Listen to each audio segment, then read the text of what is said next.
pasado, bueno, se filmó el año pasado como parte de una residencia de artistas en la Universidad de las Artes de Ámsterdam, específicamente en la Academia de Cine de Holanda. Y una de las premisas de la investigación tiene que ver con pues, cuál es el sentido de la creación artística hoy en día, ¿no? ¿Para qué nos dedicamos a lo que nos dedicamos? ¿Tiene algún propósito? Bueno, es un poco una pregunta retórica, pero más bien es abrir las trayectorias o caminos de cuáles serían los posibles sentidos de la creación artística en un mundo pues, en crisis, un mundo marcado por la violencia, un horizonte de futuro también muy incierto, y qué papel puede jugar la práctica artística en este diseño o trazado de futuros posibles, ¿no? En este sentido es una invitación también a la reflexión. La película va acompañada de este libro que ya está traducido al español y está por publicarse por la Universidad Autónoma de Aguascalientes y la Universidad Iberoamericana. Es un libro que documenta muchas técnicas, aprendizajes. Puedo regalar 2 de los 4 que traigo porque tengo ya muy poquitos en inglés.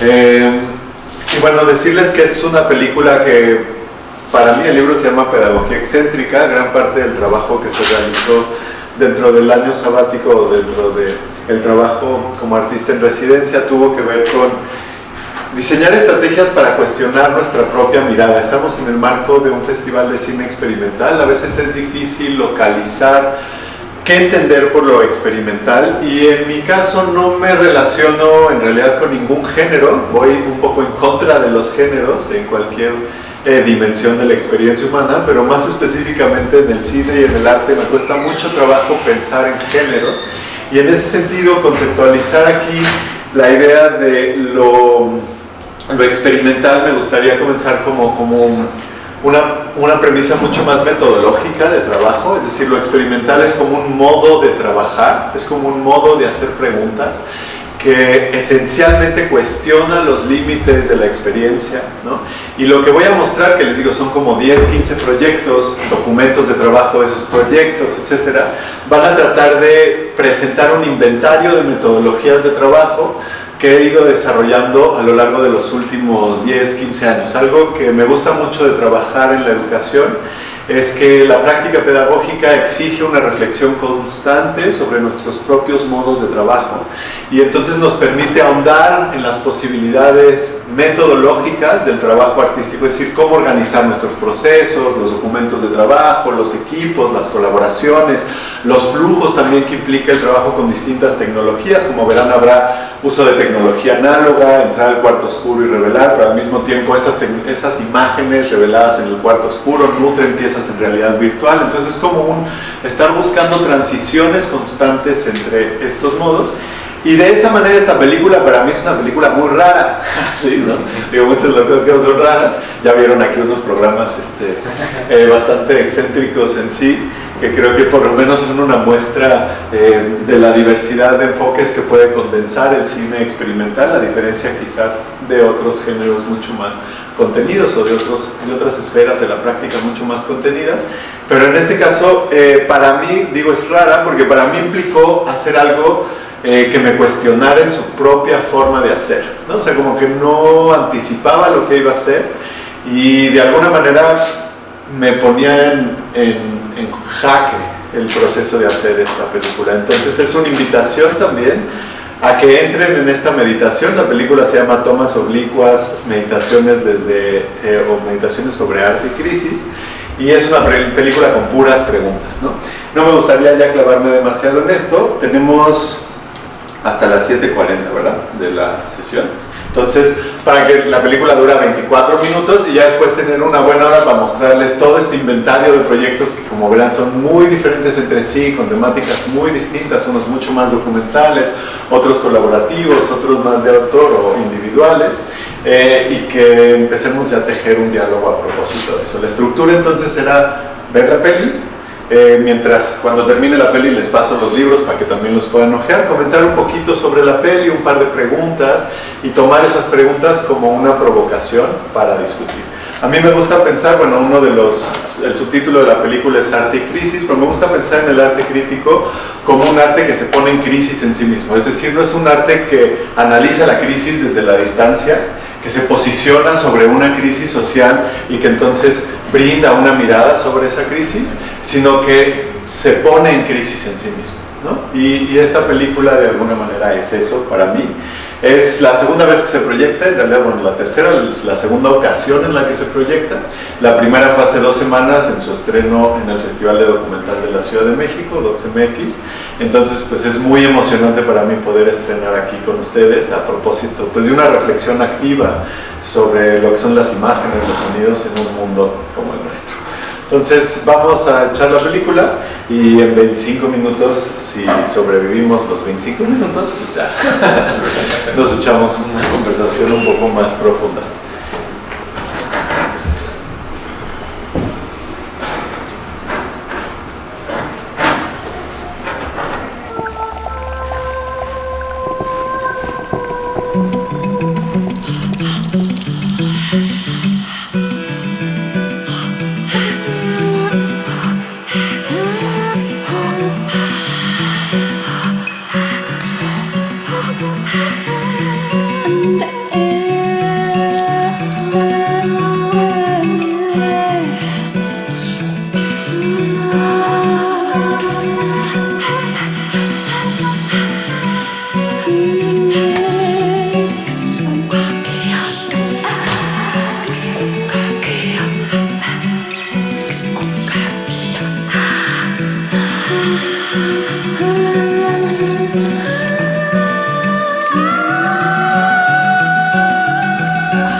Como les decía, me gustaría que tomemos como pretexto la película para romper la unidireccionalidad de mi discurso, ¿no? Y como pues, como sentido de autoridad que podría implicar estar arriba y no abajo.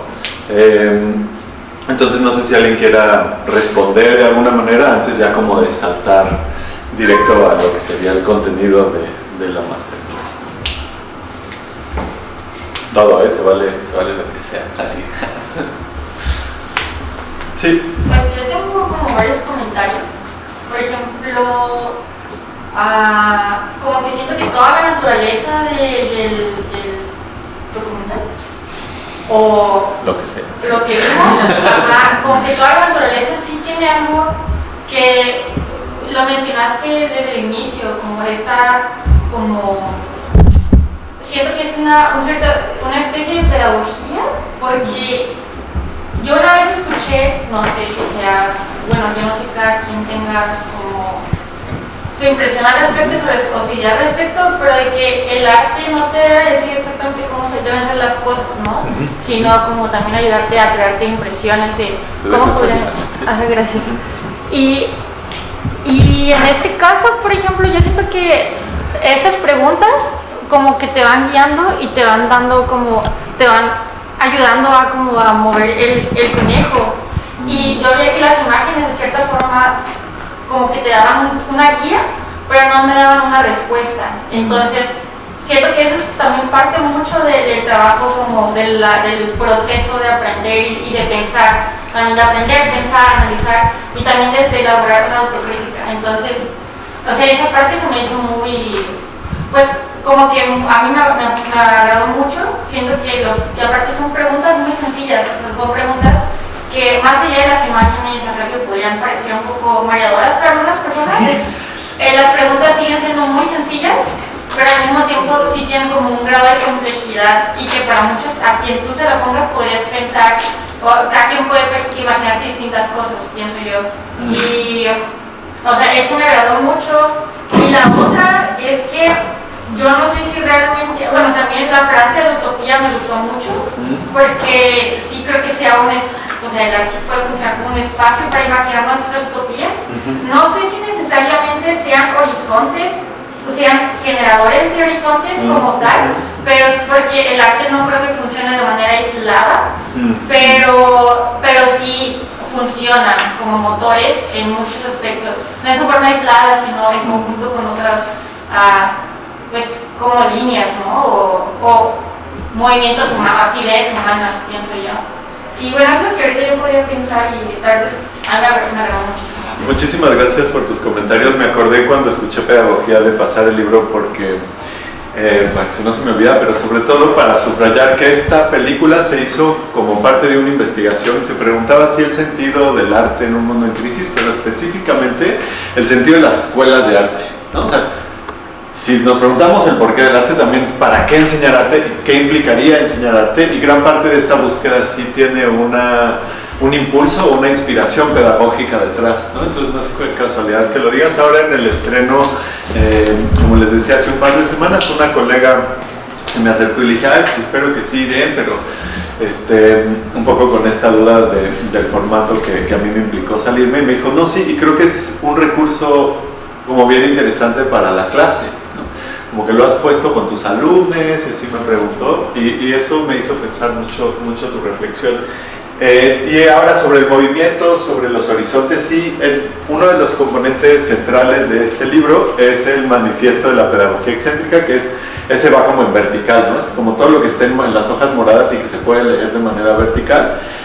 Tiene varias ideas, voy a llegar a una hacia el final que tiene que ver con el arte y la pedagogía como rituales de cuidado, y qué implicaría entender a la pedagogía y al arte como rituales de cuidado, pero todo esto se construye desde un entendimiento también de la memoria y de la historia que piensa en trayectorias, ¿no? Y entonces son como estas trayectorias, estos movimientos, con lo que vinculo la noción de horizontes, y particularmente como de horizontes de posibilidad. Y me gusta mucho que nos compartas esta intuición o esta idea de que el arte no funciona en aislado y siempre está en complicidad con una serie de redes afectivas, de implicaciones también sociohistóricas, políticas, y porque inevitablemente el posicionamiento que tomamos en los procesos artísticos tiene mucho que ver con cómo nos vemos atravesadas por esas trayectorias históricas, políticas, sociales, culturales, ecológicas que definen nuestro tiempo y nuestro espacio, ¿no? Y justo por ahí va el ímpetu detrás de esta película, y desde mi perspectiva la justificación de la necesidad de una experimentación como una premisa de búsqueda de nuevos modos de producir sentido, ¿no? Entonces, eso me hizo pensar tu comentario. Muchísimas gracias por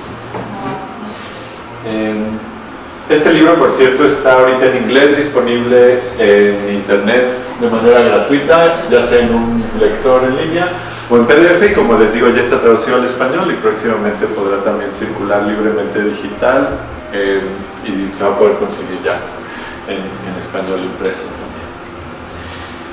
No sé si alguien más quiere comentar algo sobre... Yo, sí. Bueno, me gustó mucho la experiencia como de pensar y pensar, porque antes de que aparecieran las primeras líneas yo ya estaba así como mi cabeza rebominando, y qué necesario este trabajo, qué bello coincidir, porque justo son como todas esas preguntas que como artista siempre te estás haciendo, y que en momentos te sientes solo, y entonces encuentras que al final son las mismas cuestiones filosóficas de todos, ¿no? De todas. Entonces me pareció muy necesario, justo así. Me hubiese encantado que mis alumnos lo vieran. Yo soy maestra de artes, y bueno, me parece todos los discursos apropiados, todos los momentos. Me gusta mucho un libro que se llama Utopía, que es así como de hace 1000 años, donde encuentras como esta ciudad utopía, como el de Tomás Moro. La de Moro. Y entonces, pues es esto, ¿no? Para la utopía del artista podría ser justo esto. Me encantó ver esas escenas donde los estudiantes de cine se apropian de la escuela, entiendo así. Y yo creo que me gustaría verla de nuevo como para ponerle pausita y alcanzar a leer todo. Todo el mundo dice eso, tal vez la revito, a veces que siempre puedo... No, pero está genial, pues, porque también se queda como sugerencia. te quedan muchas cosas. Sí, algunos son los estudiantes y otros es una escuela, y la cita de la Utopía, eso es importante porque la cita de la Utopía en realidad es el acta fundacional de esa escuela, que es una escuela muy famosa en Cuba de cine, a la que he ido a dar un par de clases y ahora como que me invitaron a una residencia de unos días para filmar esa escuela porque tiene esa noción muy romántica y quizás ingenua de un espacio de formación artística que se fundó en los 80, pero cuando van profesores, sobre todo famosos, y ahí empiezan a aparecer lógicas de autoridad, pueden grafitear en las paredes, ¿no? O sea, como uno de los primeros profesores fue Coppola, y entonces está esta noción de art never sleeps, el arte nunca duerme, ¿no? Que es uno de los primeros grafitis, y a partir de ahí pues se han ido llenando las paredes, pero simultáneamente alumnos o visitantes como que en clandestino van interviniendo las paredes. Para mí el proceso de creación artística no tiene nada que ver con los procesos de representación, sino más bien con los procesos de intervención, ¿no? Es decir, no hay una representación de un fenómeno en la realidad, sino hay una coparticipación y un activo posicionamiento dentro de la esfera también de realidad. Y creo que ahí está muy claro en las manchas de las paredes, ¿no? No sé si alguien más quiere comentar algo de la peli, iré construyendo en distintas direcciones a partir de esto, pero para no clausurar ese diálogo de inicio. Yo quisiera nada más, bueno, desde mi experiencia te agradezco, me pareció interesante, ¿no? El hecho de tomar ya esta conciencia sobre los cuestionamientos que hacías. Sin embargo, me gusta la interacción que hiciste en la parte del sentido, como dices, no meditaciones. Yo me quedaba así como de, híjole, a ver, estar con los ojos cerrados escuchando la música, o sea, perdiendo un poco la parte visual, y que me llevaran hacia estas preguntas, entrando en una, pues ya, ¿no? En una cuestión de meditación guiada. Se me hizo interesante esta parte. Sin embargo, también pues el contraste visual es muy bueno. Por ahí hubo una imagen que hace ratito la estaba en uno de los grafitis justamente, pero no recuerdo qué era, momentos, no sé qué, eran dos preguntas que me hizo reflexionar. ¿A nuevos medios o nuevos miedos? Ajá, esa justamente, ¿no? Y fíjate, justamente ahí, hace unos días incluso guardé la imagen y ahorita dije, ¿dónde está, no? Porque tiene tres citas, ¿no? Dice, a lo largo de la historia, ¿no? Aristóteles, el arte imita la vida. Oscar Wilde, la vida imita al arte. Y Woody Allen, la vida imita a la televisión barata. Entonces, se me hace curioso, y el hecho de cómo ahorita, desde que tú entraste y expones, ¿no? El por qué o el para qué hacer esta presentación, pone en manifiesto algo que mucha gente hoy en día, teléfonos, hoy en día nos apartamos mucho de las cosas más simples, que son más bellas a veces, ¿vale? Y dejamos ya de lado muchas cosas y lo hacemos por una tendencia, ¿no? Entonces, hablas acerca de, me llamó mucho la atención la parte de esta pedagogía, ¿no? Del arte, porque ahora pareciera que es que todos vamos a tendencias, ¿no? Y rescatar, creo desde la parte experimental, un arte más puro tiene un sentido importante para mí. Te agradezco. Muchas gracias.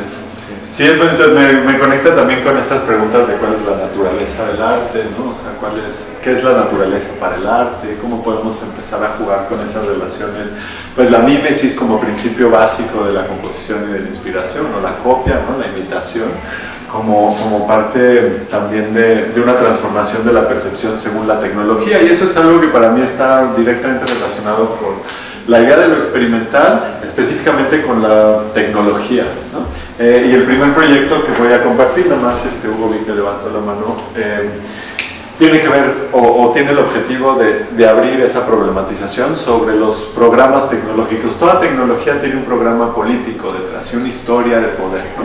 Y entonces cuando nos apropiamos de las tecnologías, tenemos la capacidad o el potencial de subvertir o por lo menos cuestionar esos programas de poder y configurar nuevas estructuras de relación a partir de esa subversión que hacemos en la tecnología.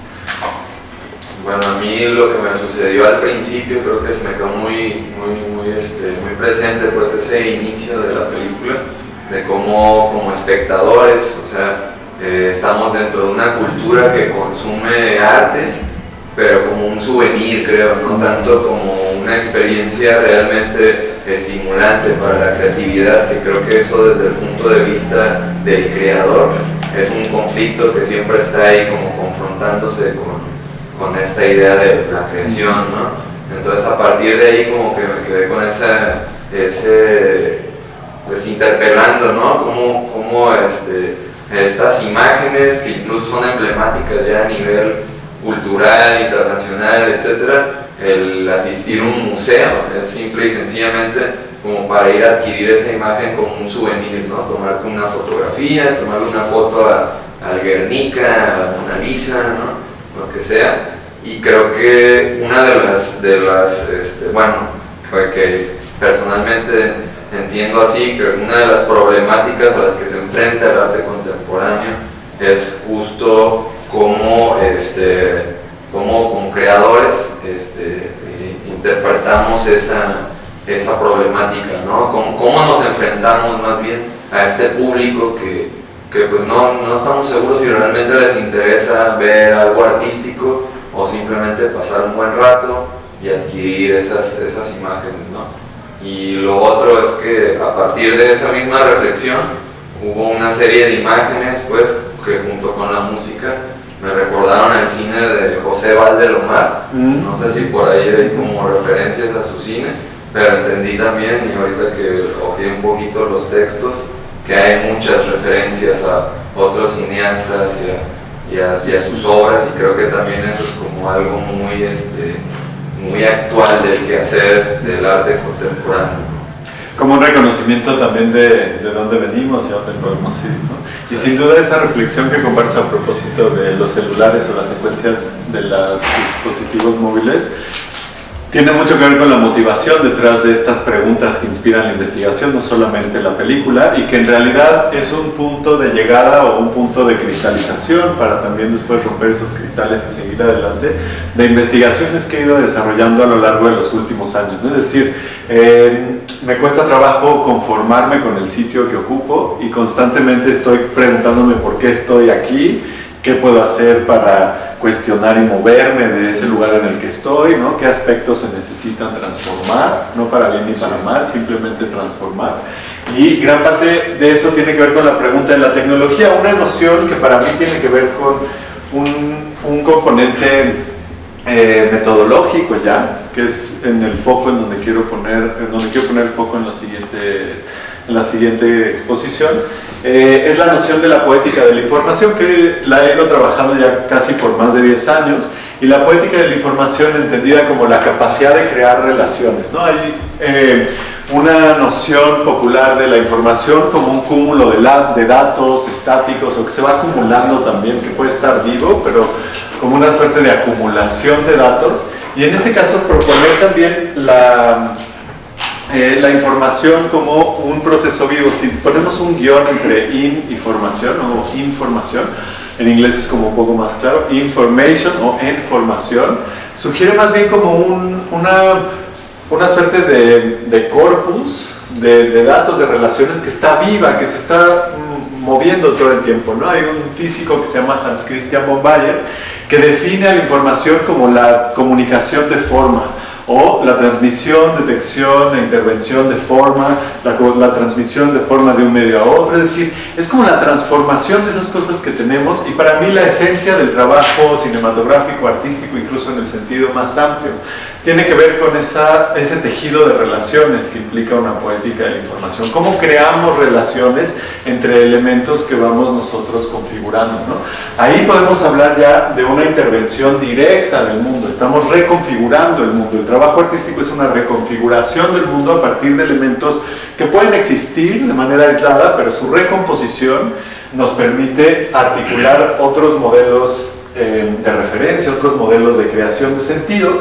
Este proyecto se llama Disecciones sobre el Plano, es un proyecto que hice hace ya varios años sobre Tlatelolco, que es un sitio histórico muy importante en México, donde sucedió la matanza el 2 de octubre de 1968, entre otras cosas. Pero por esta complejidad histórica y estas capas de historia que se van superponiendo en este espacio, me acerco, además por una afinidad con este lugar de muchos años, a tratar de encontrar modos de penetrar en esta complejidad histórica, en esta superposición de tiempos y espacios históricos. En este caso, déjenme ver si carga bien. Es que aquí estamos acá. Todo vive, este es como el proyecto matriz, ¿no? Es un proyecto en donde tenemos un mapa, todo esto está público en internet. En el mapa podemos leer pequeños textos que van desplegando temáticas sobre el territorio. También habla de una multiplicación de formatos en un mismo espacio. Podemos ver también pequeños videopoemas, les llamo, en donde coexisten una improvisación de piano con filmaciones en Super 8 que hice de este lugar. Ahora hay que subirle al audio, por favor. ¿Podemos subirle al audio, por favor? Sí.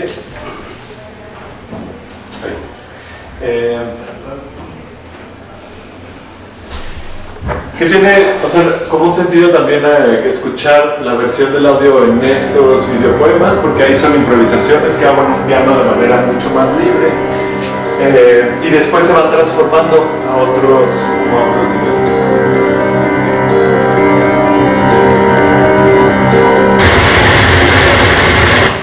Y después, bueno, hay un ambiente y tenemos estos poemas 360, también los podemos ver al rato en el headset, si a alguien le interesa. En donde coexisten estas filmaciones que hago de Tlatelolco, filmaciones que además están procesadas, ahí se ve como en baja resolución hasta que sale la información del vídeo. Pero creo que se comparte. Hay textos, filmaciones, está como esta escena de Tlatelolco, y dentro de cada una de ellas, igual lo regreso porque vemos el principio, tenemos elementos también de archivo, ¿no? Lo que sucede con el audio es una versión distinta a la que estamos viendo en los videopoemas. Ya hay un procesamiento de estas pistas de piano con sintetizadores, con elementos también de diseño ambiental sonoro de grabaciones hechas en Tlatelolco, filmaciones, y una manipulación técnica del Super 8 para que vaya reflejando también el desgaste de este territorio a lo largo de los siglos. Tiene que ver con revelar en cubetas para que se rasgue el material, revelar con reveladores gastados, que es por eso vemos en las texturas detrás un plano mucho más marcado, una película mucho más opaca también. Entonces es encontrar las soluciones técnicas para que se pueda trabajar el aspecto narrativo, discursivo que estamos buscando explorar. En este caso, la pieza también tuvo como varias iteraciones. Una de ellas es una instalación que fue viajando por Tlatelolco con pequeños elementos escultóricos y un headset en donde podía uno editar libremente las escenas 360 o inmersivas para tener una lectura alternativa y pues de alguna manera única cada vez que se reprodujera el contenido, ¿no? Esto nos habla como de ciertos principios básicos de composición que me han inspirado a lo largo de los años en estas metodologías, que son, por un lado, entender todo trabajo artístico como en dos dimensiones básicas. Una dimensión técnica, que tiene que ver con qué herramientas, qué discursos, qué tecnologías, qué códigos expresivos estamos utilizando, desde qué cámara hasta qué lenguajes audiovisuales, ¿no? Qué tratamiento de la imagen, en fin, como todos los aspectos técnicos con los que estamos trabajando. Y por otro lado, un aspecto discursivo o narrativo, es decir, qué estoy tratando de decir con eso que estoy trabajando, ¿no? Y de alguna manera hacer puentes constantes entre la dimensión técnica, entre esas soluciones tecnológicas de lenguaje, de códigos expresivos, para alcanzar los posicionamientos, los propósitos, los modos de enunciación que estamos buscando. Y por otro lado, la idea de la iteración o de la repetición o de la puesta en dinamismo de nuestras obras, es decir, que nuestras obras no se terminan, sino cuando se terminan empieza todo un nuevo ciclo de activación que puede darle otras caras, otras lecturas y toda una vida nueva a las obras, tanto incluso una película, no tiene que ser un proyecto transmedia como este, puede ser una película que según su activación comunitaria, según sus espacios de proyección, según las dinámicas junto con las cuales se proyecta la película, a veces conversatorios guiados, a veces invitadas que vienen y desde ciertas disciplinas o desde ciertos contextos profesionales que no necesariamente son el cine, pueden comentar una película, se van desdoblando las piezas y en ese sentido la iteración nos recuerda que por lo menos desde muchas perspectivas, el arte está más en los procesos que en las piezas terminadas, ¿no? Vivimos en una economía de mercado que nos invita a obsesionarnos constantemente con los productos. Que si la película que terminamos, que si la película que presento, que si la exposición, que si la pieza, ¿no? Y los procesos quedan muy desdibujados como en el subsuelo de ese mercado, ¿no? Y es en los procesos donde vamos descubriendo nuevas piezas, donde vamos entretejiendo también nuevas posibilidades y hay también, digamos, ahí como una liberación de una serie de presiones que se nos van imponiendo en las carreras o en los modos de realización profesional a veces, ¿no? Porque si nos anclamos exclusivamente en la lógica del mercado, lo que estamos esperando es que esos productos tengan cierta visibilidad mínima para sentirnos realizados como individuos, ¿no? Como personas. En cambio, si nos anclamos en los procesos, son más las preguntas y las búsquedas las que van abriendo esos caminos de realización personal y profesional. De alguna manera son modos de resistencia a una precariedad que a veces es autoinducida y que se desprende de estas lógicas de creación de valor que son propias del mercado. Entonces la iteración por ahí ha sido para mí muy reveladora en el sentido de poner a jugar las películas. Por ejemplo, esta pieza de realidad virtual ha tenido un montón de dispositivos diferentes, ¿no? Aquí lo estamos viendo en sus primeras versiones con la mesita que traía unos libros, también tiene un libro este proyecto, y entonces había libros ahí y uno podía ir viendo los libros también, pero tenemos otras, déjenme de volada, les enseño nada más como ilustración del tema.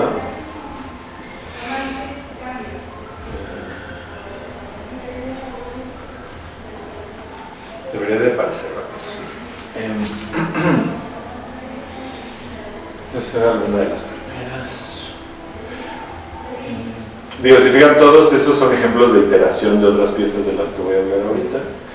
Pero ahí vemos otra, ¿no? Está el headset con algunos componentes, hay un loop de Super 8 entintado a mano, está una computadora donde podemos ver, entonces también es un despliegue alternativo de esa misma pieza que va abriendo la pieza y los procesos de esa pieza, ¿no? Entonces buscar modos de activar nuestro trabajo en distintos espacios, con distintas maneras, que muchas veces además vale decir, aquí no voy a hablar como de otros proyectos en donde es mucho, como muy claro eso, pero como desde una economía de recursos, ¿no? O sea, muchas veces pensamos que estos sistemas de exhibición requieren mucha tecnología y demás, y la verdad no es tanto el presupuesto que suponen. Si en cualquier momento me quieren interrumpir, por favor levanten la mano y me interrumpen, porque voy a ir de proyecto en proyecto así como, ¿no? Entonces, si no, puede ser un poco, puedo aturdir un poco incluso. Ahora voy a comentar dos piezas, pero que son parte otra vez de esta noción del proceso para enfatizar en cómo un mismo proceso va abriendo posibilidades y por otro lado compartir una noción también metodológica que va de la mano de la poética de la información, que es la noción del archivo como acontecimiento. A mí me gusta pensar en la práctica del archivo no como un acercamiento a imágenes clausuradas, a imágenes cerradas, sino más bien como el archivo como un territorio de intervención y de puesta en movimiento de los relatos históricos. Es decir, por un lado el archivo nos está llamando constantemente a intervenir en sus modos de organización, en sus modos de almacenamiento, en sus modos de catalogación, con imágenes que ya existen, ¿no? Todos los proyectos que estemos emprendiendo, académicos, incluso culturales, y si no artísticos, o educativos o pedagógicos, pueden tener un archivo de referencia, un archivo en la historia de la humanidad, digamos, ¿no? O del planeta Tierra en donde nos encontramos todos juntos, a pesar de lo que queramos, ¿no? De nuestra voluntad. Tenemos como esos archivos de referencia, ¿no? Entonces, por un lado, reconocer que hay algo, un universo de imágenes, de sonidos, de textos, de expresiones, de afectos que preceden nuestros proyectos y que de alguna manera nos desprendemos de ese, como de ese borbotón de expresiones que han definido a una esfera temática, a una realidad, como una dimensión de la experiencia, ¿no? Y por otro lado, nuestro propio proceso de creación es un archivo en sí mismo. Vamos creando videos, vamos creando sonidos, vamos creando textos, vamos haciendo notas, y todo eso empieza a adquirir una dimensión de arquitectura de información. La manera en que organizamos esas arquitecturas de información, la manera en que conectamos los elementos que las nutren, van a determinar también lo que podemos hacer con ello. Entonces hay un fuerte componente político en el trabajo del archivo. Por un lado, en el archivo de los relatos históricos, porque supone que nuestra intervención puede afectar el relato histórico. Ariela Zulay, una pensadora que recomiendo mucho, es también artista y curadora, que además se denomina judía palestina y cuya obra se ha construido casi en totalidad a partir del estudio de la ocupación israelí del territorio palestino. Y desde los archivos de la ocupación, ¿no? Precisamente, ella habla que los archivos normalmente desde las instituciones se definen por una violencia constituyente, es decir, hay un impulso desde los ministerios, este ya es otro concepto como que toma otro lado, pero como un impulso institucional por clausurar las versiones de los acontecimientos, ¿no? Por cerrar las famosas verdades históricas que escuchábamos de Murillo Cáramo, que hemos escuchado en otros textos, ¿no?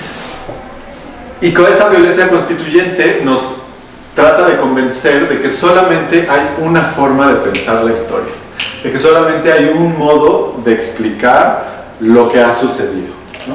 Ella dice, esta violencia constituyente al mismo tiempo supone que siempre habrá imágenes faltantes, siempre habrá imágenes o huecos en esos relatos.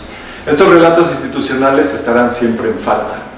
Y el trabajo de académicos, artistas, investigadores es precisamente encontrar esas imágenes faltantes o intervenir en los horizontes del relato histórico. Ante cierto escozor que me ha provocado durante mucho tiempo la noción del storytelling, porque para mí el storytelling refiere a esto que decía de la lógica del mercado, ¿no? O sea, como la lógica de la mercantilización de la expresión, como que empecé a problematizar también por hablar español como lengua madre, etcétera, en que no, o sea, como que el storytelling de entrada no reconoce, por ejemplo, la complejidad de la historia, como relato histórico. Entonces, ¿por qué no pasar de un storytelling a un historytelling? ¿Qué supondría eso como un primer nivel de complejidad? Leyendo a Spivak y su crítica a la razón postcolonial, ella habla, por ejemplo, de una hair story, es decir, una historia en clave femenina, ¿no? Entonces son todas esas historias invisibles a lo largo de los siglos que han estado invisibles completamente de los relatos patriarcales. Y entonces, ¿por qué no hablar de un hair storytelling? Como una primera provocación. Y después hablar también de una provocación que ya en el juego de pronombres, y esto ya es más en el proceso del libro muy recientemente, de un them storytelling. O sea, ¿cómo podemos cuirificar las estructuras del relato histórico de alguna manera? Y eso tiene mucho que ver con la búsqueda precisamente de Ariela Zulay. Y entonces estos dos proyectos, por un lado tenemos una película, es una película que se hizo con puras fotografías del 68, que alguna vez se pasó aquí, creo, ¿no? 2 veces se ha pasado aquí. Se llama El Monopolio de la Memoria, y es esta búsqueda o esta forma de tratar de entender cómo se va construyendo el relato histórico, ¿no? Es una película muy, digamos, les voy a poner nada más los primeros 2 minutos.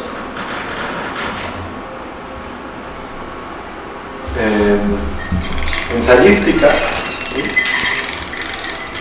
Un ensayo muy distinto a este. Si alguien vio La memoria se filtró por una grieta, ¿no? Para mí esta película es como la primera parte, aunque es de un tema diferente, ¿no? No tiene una estructura estructura muy parecida y son preguntas que han estado presentes. O sea, el tema es otro, pero para mí es como parte de ese mismo proceso, ¿no? De alguna manera. Igual y nada más dejo los primeros, como digo, 2 minutos. Y tomo.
Lo más difícil de contar una historia es encontrar no el qué, sino el cómo. Y si somos sinceros, el cómo también resulta ser el quién. Yo cuento, tú cuentas, ustedes cuentan. El movimiento estudiantil de 1968 ha sido contado siempre por un mismo yo, que sin importar su bando ni postura, presidente o rector, líder del Consejo General de Huelga o miembro del Cuerpo de Granaderos, ha contribuido a la sacralización de un mito de piedra. En el país de los buenos muy buenos y los malos muy malos, de las verdades a medias y los murmullos, los muertos por violencia resultan ley. Parado delante del monolito del discurso histórico, frente al monopolio de un yo mío masculino y autoritario, la memoria resiste en unos cuantos surcos. Papeles, fotografías, recortes. El archivo soporta el recuerdo en su sentido más literal. Le presta sustancia, materia, experiencia. En el país de los zompantlis y los tlatoanis, los muertos por violencia, aunque parezcan destino, antes de convertirse en historia, son las imágenes las que nos los presentan. Estas imágenes. Y para contar esta historia decidimos renunciar al quién, a este yo, para mejor empezar por el nosotros, o con mayor justicia, empezar por el nosotras. Yo, nosotras, ustedes, hemos venido a apropiarnos de estas imágenes para contarlas otra vez, como si fuera la primera. Estudiantes, 17, 18 años, salen de su escuela, la hoy demolida Boca, destino, Plaza de las Tres Culturas. Van por el corredor que se extiende junto a las... Lo dejo ahí, fueron 4 minutos. Pues es una película, no más de 1700 imágenes fijas y 2 narraciones que van intercalándose, hay largas secuencias musicales también, pero de manera paralela a esa investigación o a ese proceso, realizamos esta otra pieza. Es una pieza que se montó originalmente en este espacio de Tlatelolco, y que ahorita pueden ver en el headset también, en donde seleccioné 60 de esas fotografías y un colectivo de danza bulto se iba acercando a la caja, ¿no?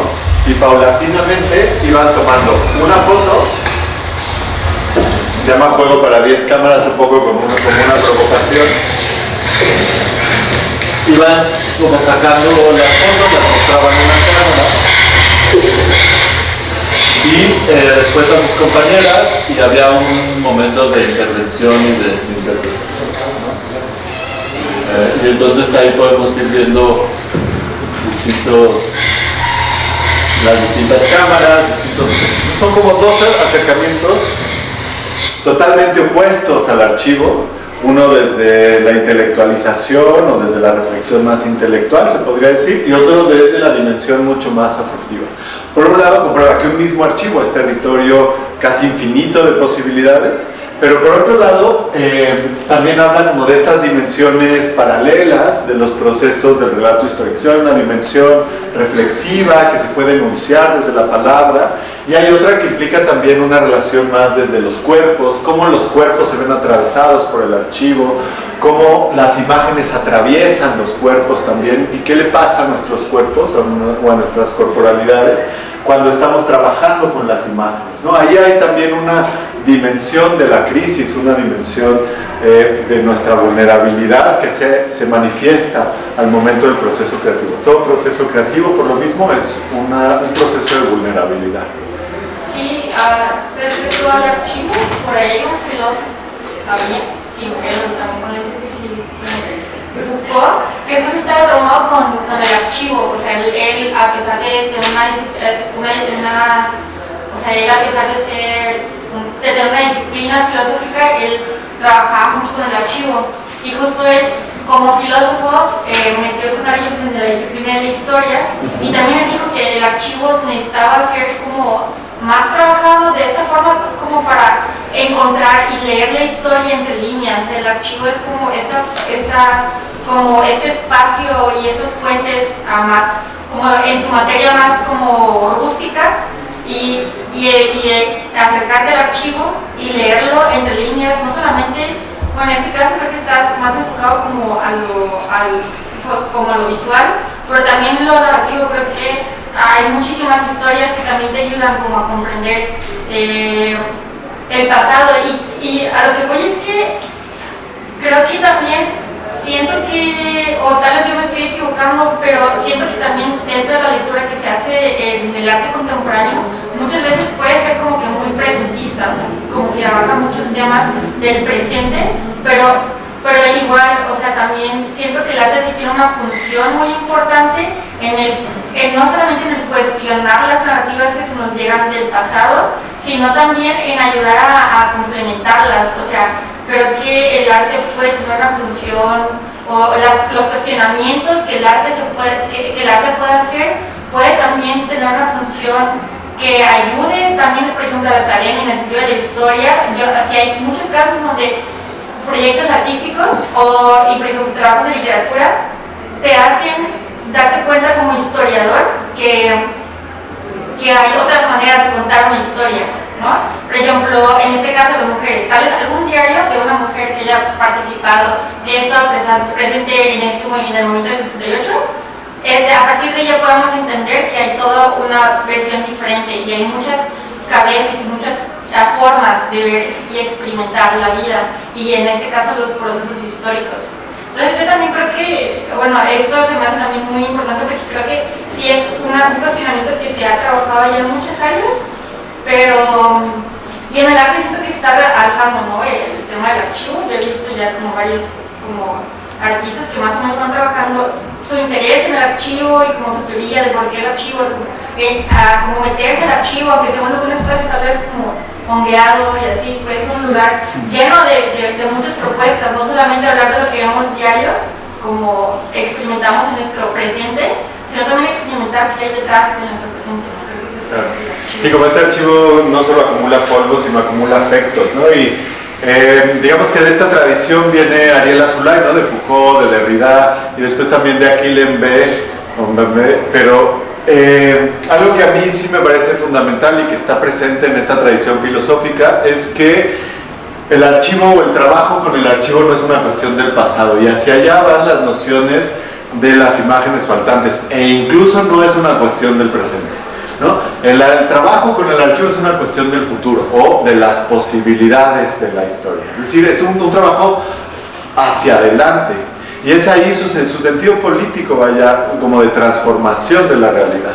Y esto es bien importante lo que comentas, ¿no? Entonces este ejemplo de estas dos piezas me parece que anclan precisamente este trabajo, y un poquito también traigo esta por hablar de Ultracinema, que es otra pieza que estuvo en Ultracinema en su momento, es una manera de lidiar muy personalmente con el archivo desde la materialidad documental misma, ¿no? Aquí se llama Estas imágenes son verdad, un microarchivo de la ignominia, y documenta un montón de momentos del gobierno de Peña Nieto en donde fuimos insultados, ¿no? Como muy, ¿cómo se llama? Flagrantemente por miembros del gabinete o incluso la misma primera dama, haciéndonos creer en una versión otra vez ministerial de la historia o en esta violencia constituyente. Entonces empecé a traducir estas mentiras a microvideos que después alentaba digitalmente, proyectaba y filmaba en Super 8, en 16 milímetros, fotografiaba en 35 y en 120 milímetros para crear un universo de materialidades cuyo propósito era que la mentira gubernamental o ese ímpetu por tratar de enterrar las versiones de la historia se volviera palpable y estuviera al alcance de todas, ¿no? Entonces podíamos llegar, tocar los documentos y por otro lado como que sintetiza bastante bien esta noción de como de la complicidad que tenemos con los relatos históricos, ¿no? Porque este comentario que compartes también nos invita a pensar en cómo somos responsables del relato histórico, y creo que ahí está el trabajo no solo del arte sino de la academia y de otras esferas como el activismo en relación con el archivo, ¿no? Entonces aquí tenemos tres dimensiones técnicas. Bueno, lo dejo nada más como para recordar esa violencia discursiva con la que nos déjenme decirles que no estoy pidiendo que se reconozca la labor de un gobierno. Quienes les digan que vivimos en un país que está en crisis es seguramente lo que pueden tener en sus mentes, porque no es lo que está pasando. Como esa negación de una realidad y un convencimiento de que nosotros tenemos la razón, y hay datos científicos, hay como pruebas, ¿no? O sea, como que siempre hay un argumento aparentemente irrebatible o irrefutable. Entonces tenemos tres dimensiones técnicas: una dimensión positiva, que sería el documento histórico, normalmente como lo conocemos. Aquí se revela, es un material positivo reversible, se revela en el cuarto oscuro, pasa por dos revelados y una exposición entre ellos para que quede el positivo y se pueda proyectar, ¿no? Es lo que vamos a ver mañana en el cine expandido. Acá tenemos un material que se vela entre los dos revelados, principalmente durante el primer revelado se vela y entonces la imagen empieza a desaparecer o se solariza, ¿no? Entonces es un gesto de ese ocultamiento, de ese enterramiento. Y por otro lado, una intervención cuadro por cuadro, un rayado cuadro por cuadro del Super 8 y un entintado con grana cochinilla, que supone nuestra complicidad y nuestro acto de intervención directo con las imágenes. Aquí creo que queda muy clara también cómo la solución técnica va respondiendo al discurso que se está tratando de compartir. ¿Qué técnicas son apropiadas para los discursos o las narrativas que estamos nosotros buscando explorar? Esa es la reflexión, digamos, asociada que quiero compartir acá. Y por otro lado también pensar en que estas prácticas son prácticas radicales porque nos invitan a reconocer estas tradiciones, tanto de pensamiento como de trabajo. Si pensamos en la noción de lo radical etimológicamente, digamos que en el imaginario popular significa como lo que está en contra o en extremo de algo, ¿no? Pero la etimología tiene que ver más con una raíz, ¿no? Tiene que ver con la raíz extrema. Entonces, ¿cómo nos conectamos con nuestras raíces y crecemos hacia el extremo? Me parece que es una lógica. Y luego también esta película, o esta pieza, que no es una película, me permite reflexionar sobre los procesos abiertos como procesos de descubrimiento. En ese caso yo buscaba una manera de representar la violencia mexicana en la película. Me acerqué a la grana cochinilla, empecé a probar y resultó que sí parecía sangre, ¿no? Y después descubrí que la cochinilla, si uno la procesa con distintas diluciones, eso ya está más explorado desde las artes plásticas, pues te da un montón de gamas de color muy diferentes, ¿no? Y entonces empecé a hacer ya intervenciones plásticas que hoy van en playeras, ¿no? O sea, que hoy ya va en playeras, o hay mesas de luz, hay instalaciones, como que ha ido evolucionando y se ha convertido en un camino de creación muy separado de aquella incomodidad política de la que surgió la pieza de Enrique Peña Nieto, ¿no? Aquí es como mucho más libre, se ha expuesto de distintas maneras, aquí hay una mesa de luz, por ejemplo, entre otras cosas, ¿no? Entonces, ¿cómo podemos abrir? Les comparto ahí, esta es una plataforma que fundé en el Laboratorio Iberoamericano, en la Universidad Iberoamericana, que se llama Laboratorio Iberoamericano de Documental, y aquí tenemos un libro que tiene el guión de la película El Monopolio de la Memoria, tiene algunos conversatorios a propósito de una de las exposiciones de Estas Imágenes Son Verdad, y que ustedes también pueden descargar desde el sitio web. Se llama El Archivo como Acontecimiento, y ahí esbozo algunas de las premisas filosóficas que en parte, como digo, está Ariel Azoulay y toda esta tradición que ya se comentó, y por otro lado Alain Badiou, quien habla del sitio de acontecimiento como un sitio de multiplicidad. Entonces, para cerrar la parte del archivo y conectar también con una noción de la arquitectura como archivo, perdón, teníamos ahí los cuerpos y las cámaras sonando de fondo. Para cerrar la noción del archivo, pues hablar también de como el archivo como un territorio de apertura del relato histórico, no de confirmación de una versión de la historia, de multiplicación de las versiones de la historia, dicho de otra manera. Muy recientemente, para el Palacio de Bellas Artes, para el Museo del Palacio de Bellas Artes, invitaron a Julieta Gil, que es una artista digital, y ella me invitó a su vez a colaborar con ella en la pieza para explorar la historia de 3 murales que están en el Palacio. No sé si han ido a la Ciudad de México y al Palacio de Bellas Artes, pero hay una zona de murales, y hay 3 de esos murales que vienen o que fueron pintados en otros edificios, ¿no? Y entonces, lo que implica que se trajeron muros de otros edificios y los pusieron en el Palacio de Bellas Artes. Tiene toda una técnica de desprendimiento de la pintura, pero como que hay un gesto poético muy potente sobre el que fuimos construyendo, y me permite compartir otras intuiciones metodológicas, y también como cuando trabajamos en colaboraciones con otras disciplinas, ahora voy a compartir otros ejemplos, de esas disciplinas podemos aprender y transformar nuestros procesos de creación. En este caso, desde los procesos de conservación arquitectónica y desde la arquitectura misma.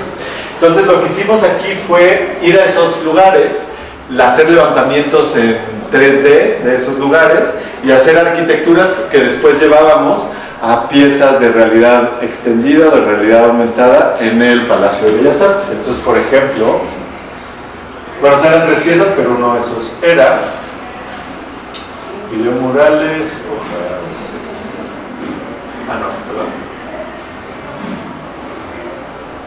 Esos son los 3 murales, pero les voy a enseñar mejor con una voz de Diego Rivera. El arte es una necesidad vital para el ser humano. Eso está desde el celular, o sea, lo que se ve es el Palacio de Bellas Artes. Y los pedazos que están, esas son las escaleras reales, y los pedazos que están ahí son del Palacio de Lecumberri, que hoy es el Archivo General de la Nación y que fue una prisión, en donde Manuel Rodríguez Lozano pintó La Piedad en el Desierto, de la Escuela de San Pablo, que fue en su momento, que hoy es la Escuela de Conservación, pero fue el Seminario de Pensamiento Libre de José Vasconcelos. Ahí Montenegro pintó La Alegoría del Viento, y en el Hotel Reforma, que ya no existe, Diego Rivera pintó El Carnaval de la Vida Mexicana. Entonces son pedazos de esos edificios puestos virtualmente en el Palacio de Bellas Artes, ¿no? Con un QR uno podía llegar a eso y explorarlos. Algo que sí me interesa mucho, sí, es que el sonido siempre es fundamental en todo el trabajo que hago. Creo que la película que ha logrado también tenemos, y estos textos que van preguntando, ¿no? Que escribí como...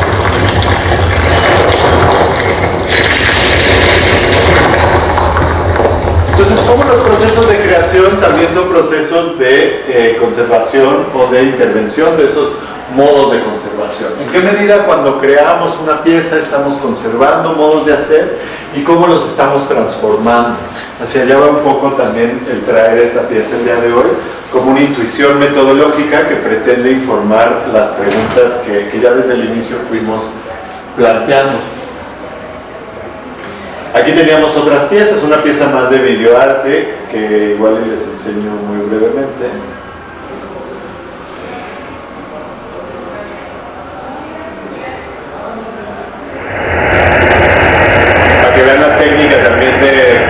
generación de imágenes en tres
panóptico, hablando de Foucault, ¿no?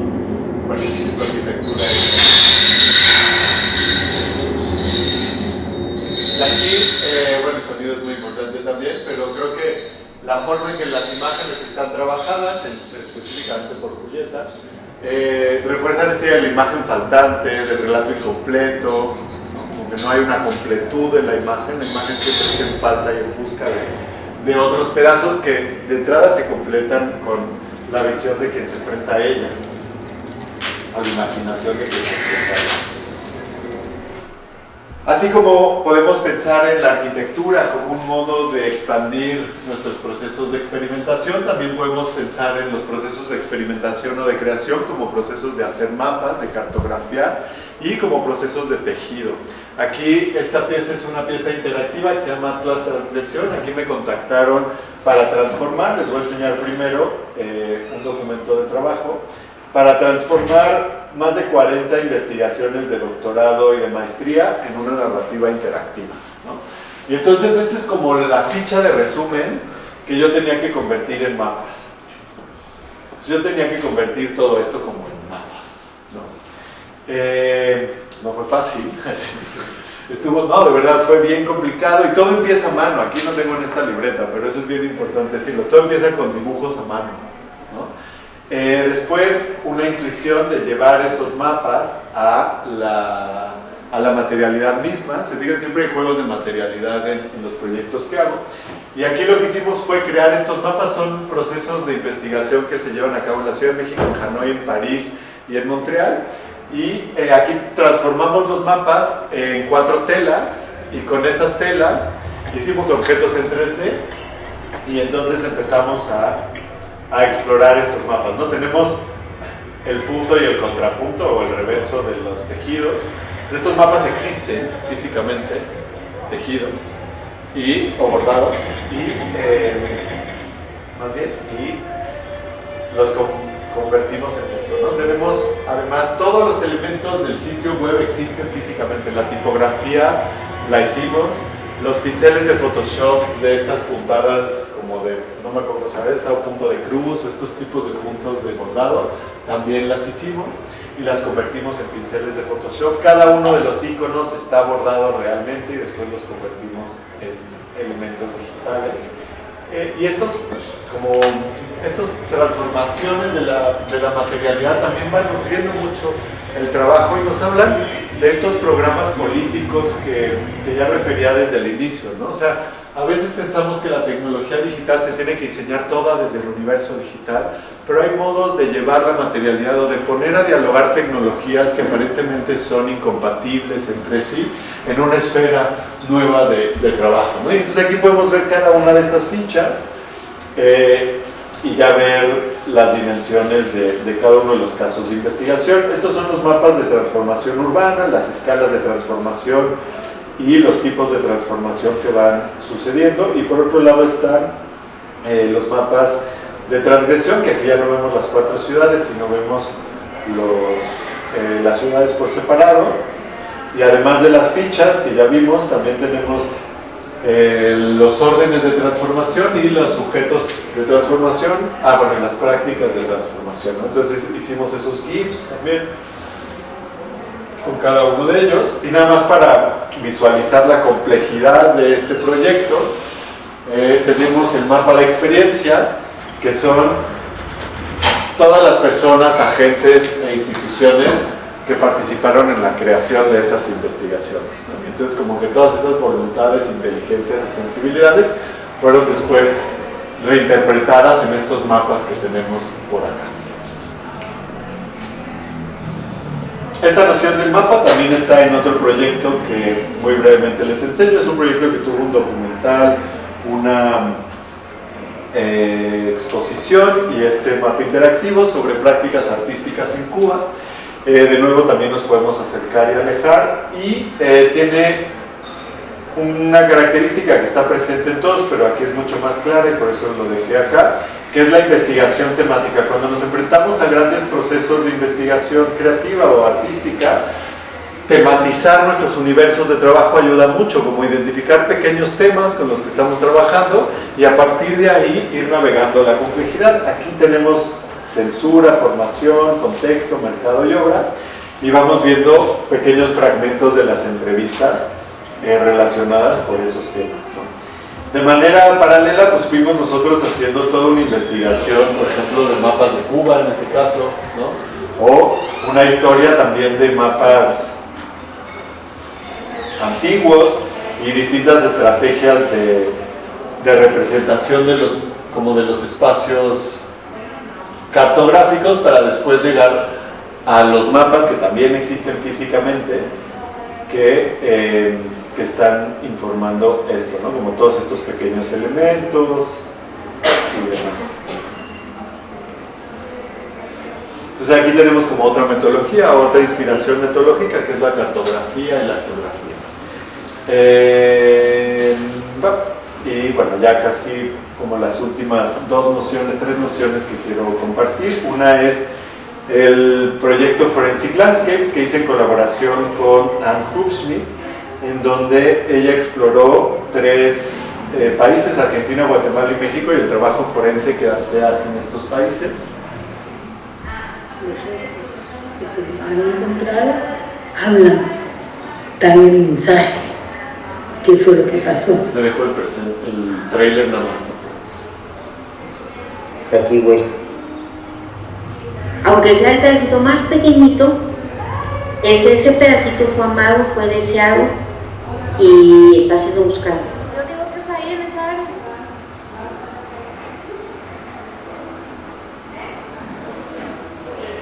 Esto no es por los muertos, el trabajo que hacemos es por los vivos.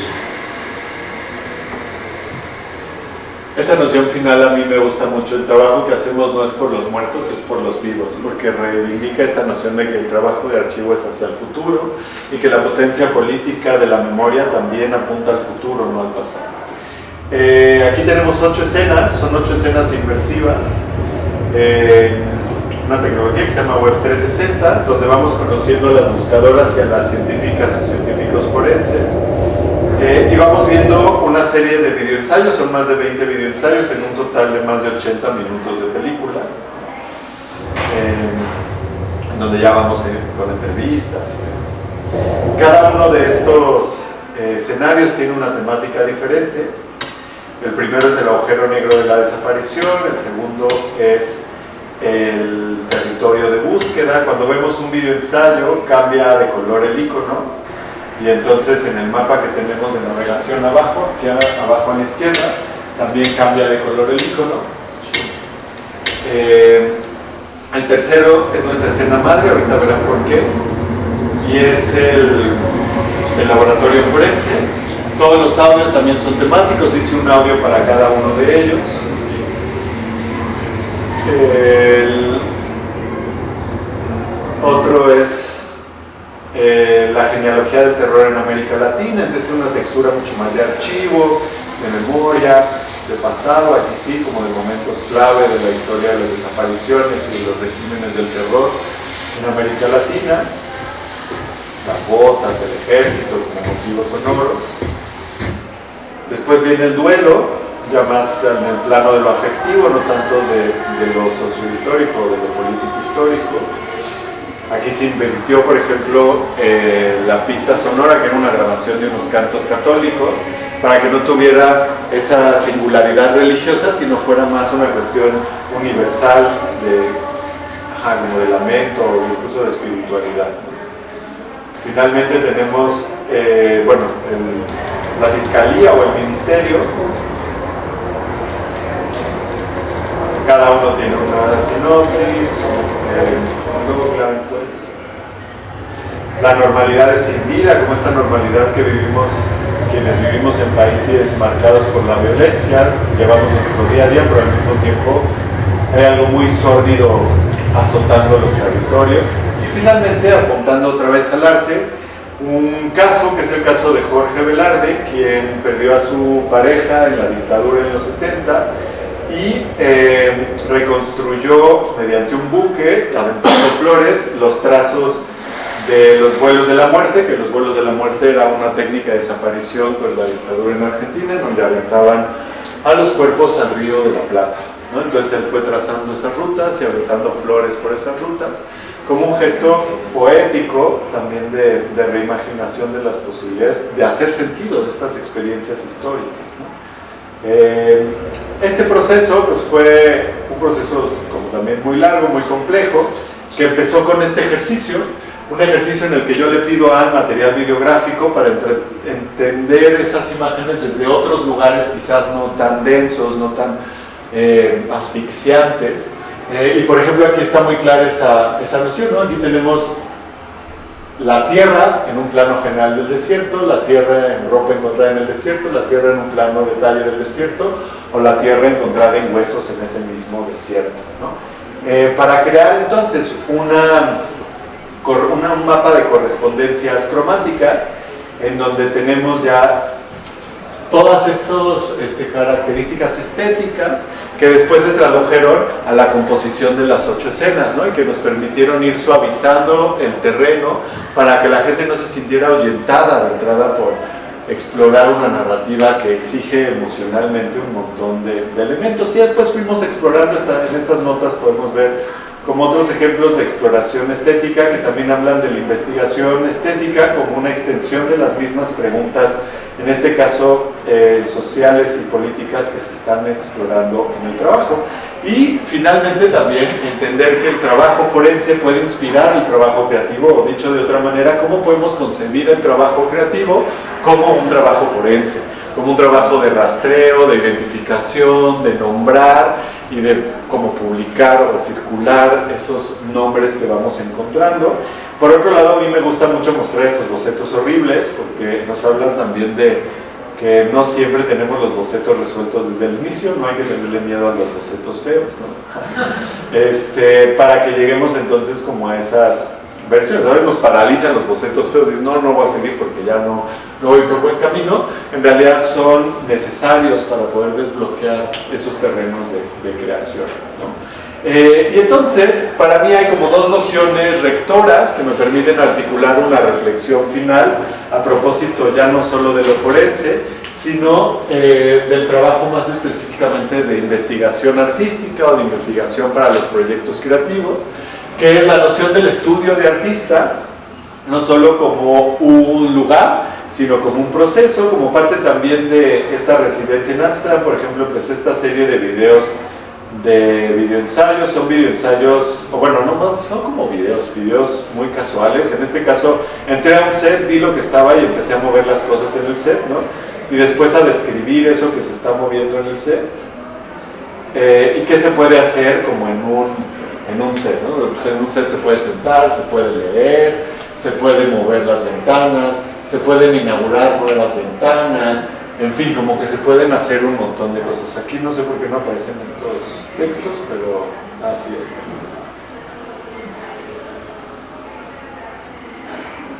Ahí está.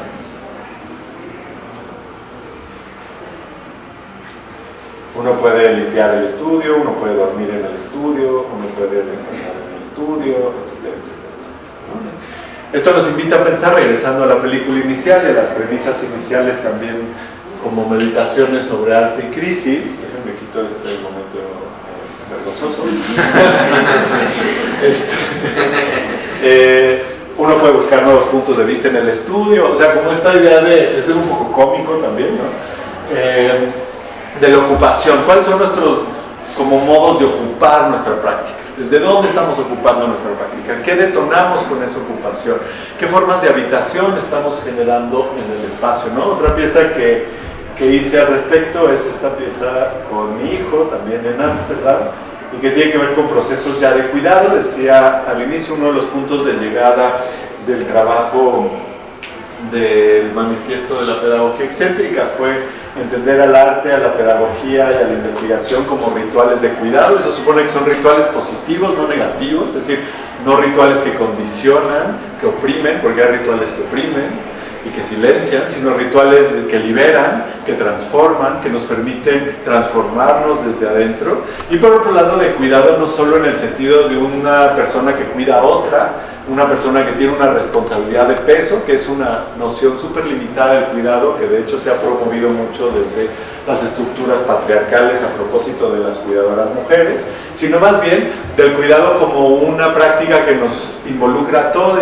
en cuidar las tradiciones, cuidar lo que nos precede, cuidar lo que nos sucede, cuidar los ecos de nuestras prácticas, los afectos que atraviesan los cuerpos cuando trabajamos, etcétera, ¿no? Y en ese sentido es que quiero compartir como la última metodología. Vimos que aquí no cargaba, entonces nada más un poquito de ver a Teo también, que no lo veo en varios días y uno lo extraña. Ahí está más chiquito, ¿no? Estamos aprendiendo a escribir, a leer, a contar, y son momentos así como muy casuales, tampoco tienen ninguna ciencia estos libros, ¿no? Pero son representaciones gráficas de los procesos de estudio que están vinculados con las artes y las ciencias.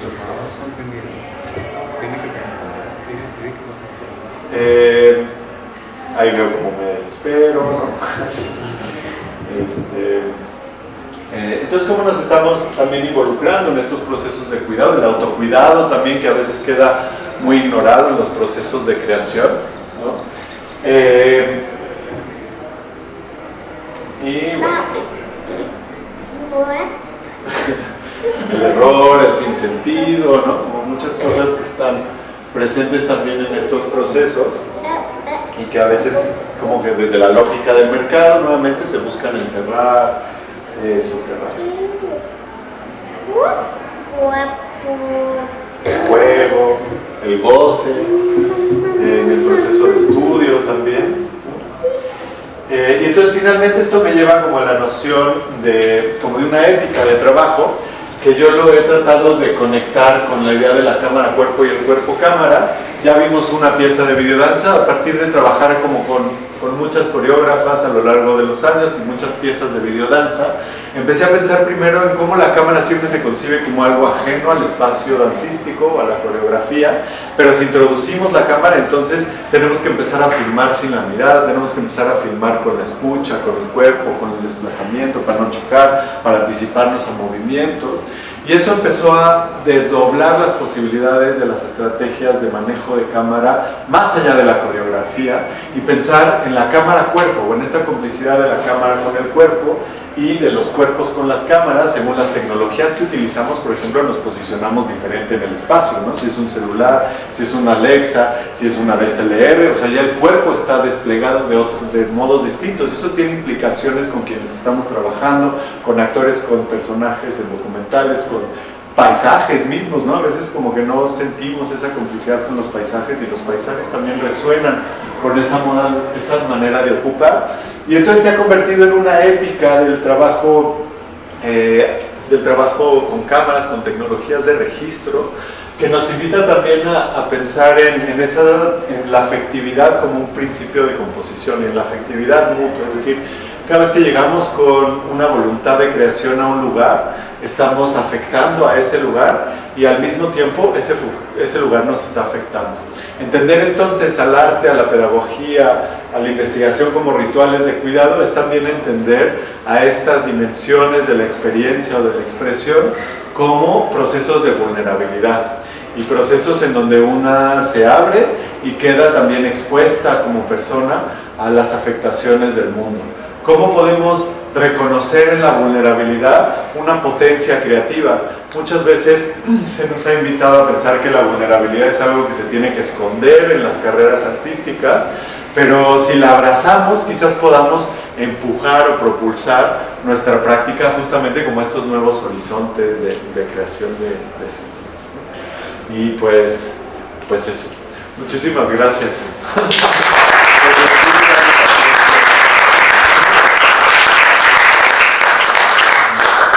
Casi todos estos materiales, como vieron, están en internet, ¿no? Me pueden encontrar como Pablo Oscuro en Instagram, o mi correo es mi nombre completo, Pablo Martínez Arte, con las 2 Z's en Gmail, y pues ahí me pueden dar lata. Si no contesto, denme más lata. No es mala onda, a veces nada más, tampoco creo en la tiranía del WhatsApp, del celular y eso, del correo electrónico, ¿no? Y a veces pues se me van los correos. El otro día leía uno muy chistoso, así como, ay, perdón, que te contesté 4 meses después, pero leí tu correo llevando a mis hijos a la escuela y se me olvidó. Así, sí pasa. Pasa. Sí pasa, ¿no?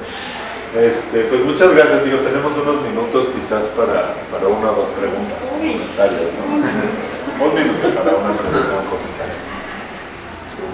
Yo lo que me pienso luego es cómo es el proceso de que te piden una obra y darse el tiempo como de hacer todo este desplegado del proceso para llegar a la pieza, o justo, porque luego me ha tocado como que me hacen un documental por encargo y es como, güey, con trabajos termino la pieza que tengo que entregar como para todavía generar como todo este contenido de la investigación y el proceso. Yo creo que es algo que estaría chido como intentar, ya que justo cuando veo sus materiales digo, órale, sí, como que yo también atravieso como esos procesos en mi proceso creativo, pero ¿cómo involucrarlo para hacerlo como parte como de la pieza? ¿Sabes? Sí. Obviamente porque tienes a alguien que está pidiendo como el trabajo. Sí. Muchas veces como que sirve también, por ejemplo, si alguien te pide el trabajo para los reportes, para los avances, ¿no? Entonces como que los documentos de trabajo son importantes, pero a mí algo que sí me sirve, y por eso abrí esta página, en esta página me pidieron un documental más o menos de media hora en 3 meses para 700 años de historia de México, ¿no? Y entonces era así como, ok, ¿no? Y aquí, o sea, lo abrí porque yo regreso como a estas dimensiones, la técnica y el discurso, y que tiene que ver con los recursos que tengo, ¿no? Y entonces, a ver, tengo que decir esto, porque me están pidiendo esto. Técnicamente, ¿qué me conviene decir? Este es un interactivo y un documental, pero nada más voy a dejarlo como correr sin audio, para que vean cómo va esto, ¿no? Dije, bueno, si me voy a entrevistar a la gente, pensando en la técnica, ¿no? O sea, la técnica tiene que ver con recursos también. Entonces, ¿qué recursos tienes para contar eso que te piden contar? Y ahí como que el proceso empieza a desdoblarse por sí mismo, ¿no? Y en este caso fue muy clara la idea de, bueno, ahí solo se ve una imagen, pero es nada más, ¿no? Pues esos 700 años de historia ya están en todos los museos, bueno, en un montón de museos de la Ciudad de México y de México.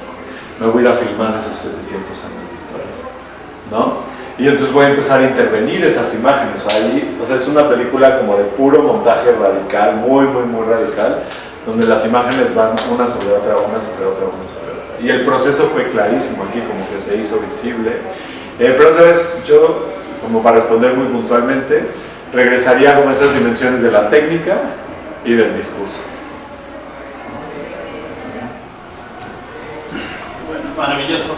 De todas formas, Pablo, pues, vamos a estar aquí, me puedo llevar el headset aquí afuera por si seguro. quieren ver la pieza en el headset, y bueno, que creo que es mucho más chido. ¿Nos puedes hablar, nos puedes invitar mañana a la Ah, sí, claro. El día de mañana vamos a tener una clausura del festival en donde estarán las fabulosas hermanas Lumière por allá atrás en un primer show de cine expandido, y luego con Mayacel estaré compartiendo otro show en donde vamos a activar varias piezas de 16 milímetros y manipular visiones en vivo, visuales en vivo. El cine expandido, en resumen, y los performances de cine en vivo son como hacer películas en tiempo real con el público aquí, ¿no? Y entonces con distintos proyectores, se van proyectando distintas imágenes y como que se echar a andar o como poner a vivir las imágenes a las 6:30, ¿no? No, no. A las 8. Bueno. Mañana todo el programa completo de la sala estaba dedicado al festival, así que igual, vénganse temprano a las 3, a las 4:30 comenzamos y de ahí tenemos a las 6 y a las 8 de la noche es el performance. La primera función incluye los resultados del taller que dio Camila Perales, que viene desde Bolivia, un taller que dio acá en el Centro Cultural Casa Penelón con alumnos de la Universidad de Nueva Galicia. Y bueno, todo está maravilloso. Ya nada más regálanos una foto para cerrar. Muchas gracias.